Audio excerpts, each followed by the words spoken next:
रशियाचे राष्ट्राध्यक्ष Vladimir Putin आजपासून 2 दिवसीय भारत दौऱ्यावर. पुतीन यांच्यासह रशियाचे अनेक महत्त्वाचे नेते, मंत्रीही भारतात येणार.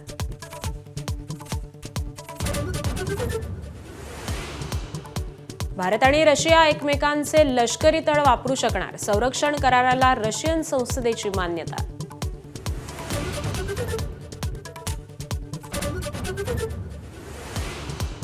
जिल्हा परिषदांपूर्वी महापालिकांच्या निवडणुका घेण्यासाठी निवडणूक आयोगाच्या हालचाली.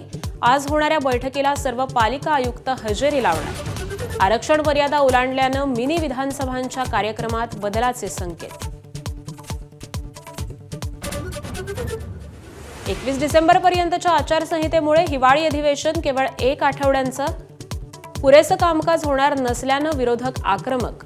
तर अधिवेशनामध्ये विरोधी पक्षनेतेपद जाहीर करा, भास्कर जाधवांची मागणी. अधिवेशनाच्या पहिल्याच दिवशी राज्य निवडणूक आयुक्तांवर महाभियोग आणणार. काँग्रेस आक्रमक. नगरपालिका नगरपंचायतीचे निकाल लांबल्यानं सरकारला मतपेट्यांमध्ये घोळ करण्याची संधी असल्याचाही गंभीर आरोप. उद्धव ठाकरे साथ सोडतील. 2019च्या निवडणुकीच्या आधीच फडणवीसांजवळ बोलून दाखवली होती शंका. अमृता फडणवीसांचा एबीपी माझाच्या पहिल्याच पॉडकास्टमध्ये गौप्यस्फोट. फडणवीसांना मात्र ठाकरेंवर होता गाढ विश्वास.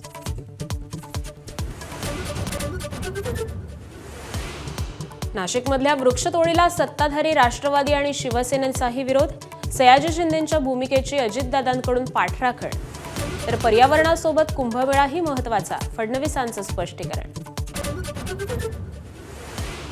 पुण्यातल्या मुंढवा जमीन गैरव्यवहार प्रकरणात मुख्य सूत्रधार शीतल तेजवानीला अटक. जमिनीची परस्पर विक्री करून सरकारची फसवणूक केल्याचा आरोप.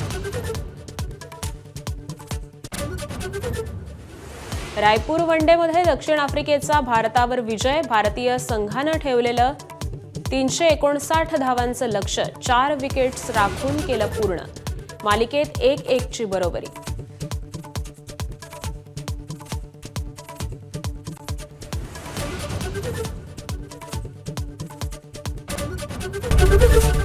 एबीपी माझा, उघडा डोळे बघा नीट.